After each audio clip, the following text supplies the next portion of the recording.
Hey guys, Camille here from Prep for Success, talking about arithmetic basics. Now, in arithmetic, what's important is the order of operations, and what determines that is our popular acronym PEMDAS, P-E-M-D-A-S, and that obviously stands for parentheses, exponents, multiplication, division, addition, and subtraction. Now let's go ahead and apply this rule to the three examples on the right. Starting with example number 1, we have 2 times and then in parentheses 3 plus 5. Normally multiplication comes before addition. However, we have the parentheses around the 3 plus 5, which causes us to tackle that part of the problem first, which gives us 8. Then we're left with 2 times 8, which is simply 16. Now let's go ahead and take a look at example number 2. Here there is no parentheses, and we would therefore begin to tackle the 3 times 4 before the 2 plus 3 because multiplication comes before addition. Therefore, we have 2 plus 3 times 4, which is 12, which simply gives us 2 plus 12, which is 14.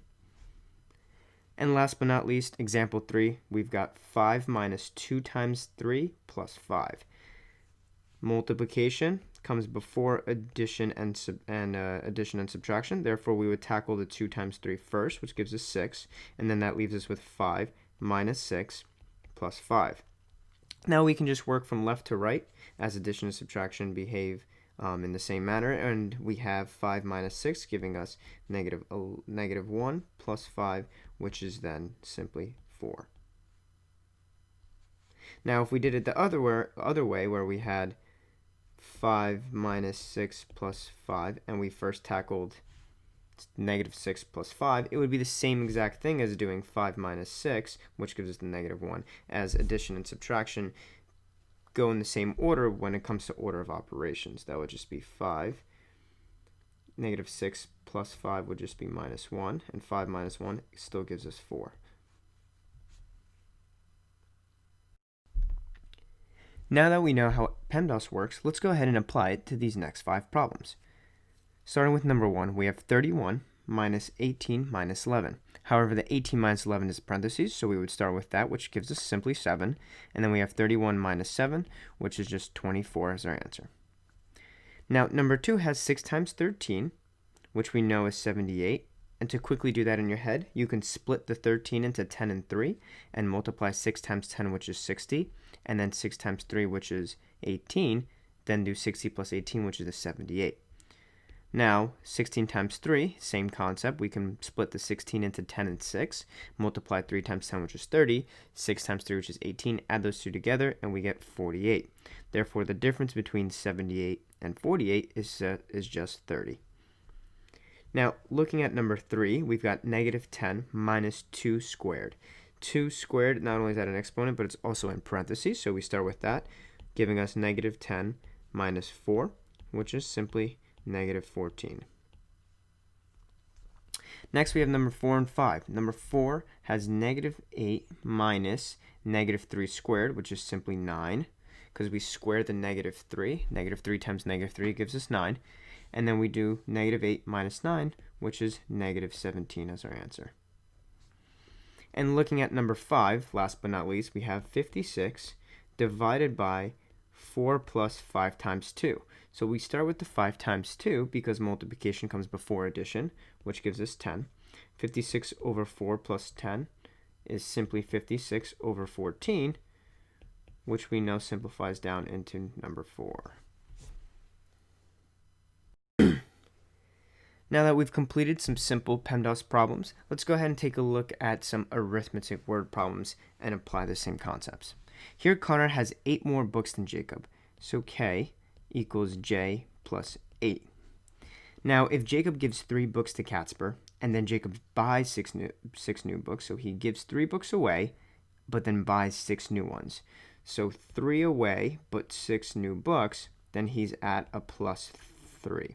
So Jacob has gained 3 more books than what he had before. So before, Conrad had 8 more books than Jacob. Now Conrad should only have 5 more books than Jacob because Jacob just gained 3 new books, closing the gap between him and Conrad. Therefore, when the question asks how many more books does Conrad have than Jacob, answer should simply be 5. Now let's take a look at number 7. The formula for converting degrees Fahrenheit to degrees Celsius is given C equals 5/9 times F minus 32. What is F when C equals 15? So we simply just take our formula, C equals 5/9 times F minus 32. We know that C is 15, so we can just replace our C with 15. Set that equal to 5/9 times F minus 32. I'll then multiply both sides by 9/5 to get rid of the 5/9. And that simply will simplify to 9/5 times 15. Well, I know 15 divided by 5 is 3, and 9 times 3 is 27. And that equals F minus 32 is what we have left.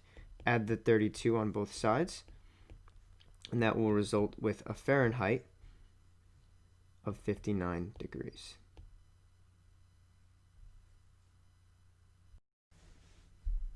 Now let's take a look at two more challenging problems. Number 8 would be considered a medium level problem, whereas 9 would be on the difficult scale. Starting with number 8, we've got an indoor soccer arena charges $15 per person. If the arena costs them $1,200 a day to maintain, how many people will need to play to make $300 profit that day? Now, our famous equation of profit equals revenue minus expenses. Now, we know here we want our profit to be $300, so we simply replace $300, and then we go ahead and solve for our revenue and expenses. Now, our revenue will just be $15 times the amount of people that play.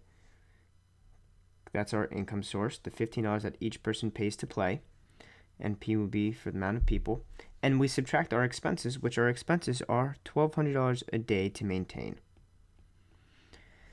Now, we simply solve for P here, add 1,200 on both sides.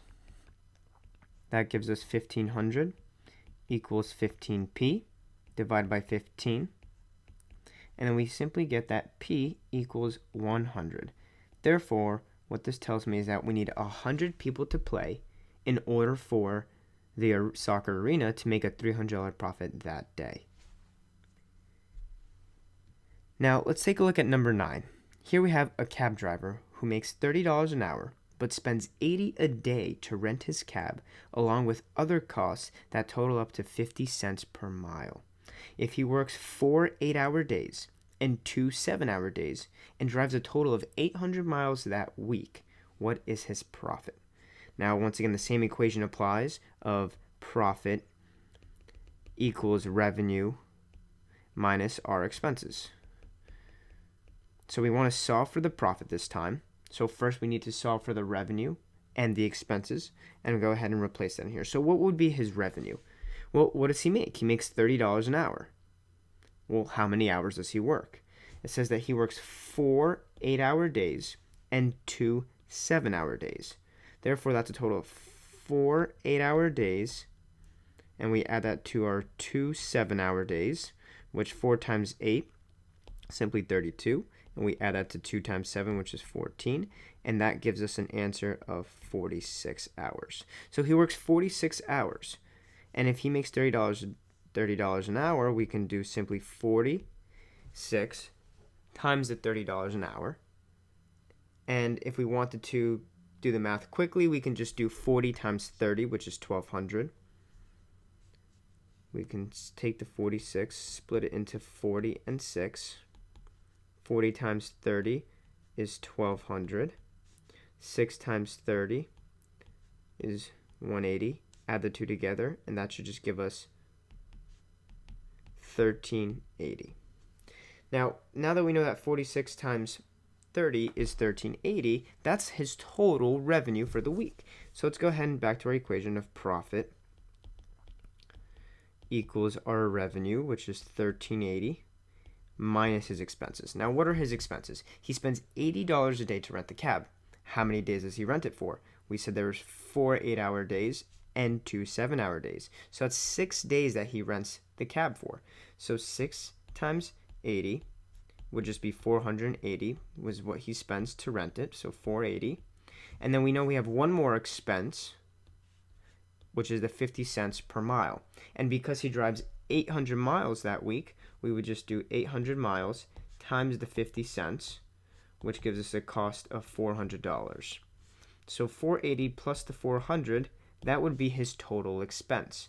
Therefore, his profit is just going to be 1380 minus the 880, which that should be 1380 minus 880 would just be a profit of $500 for the week.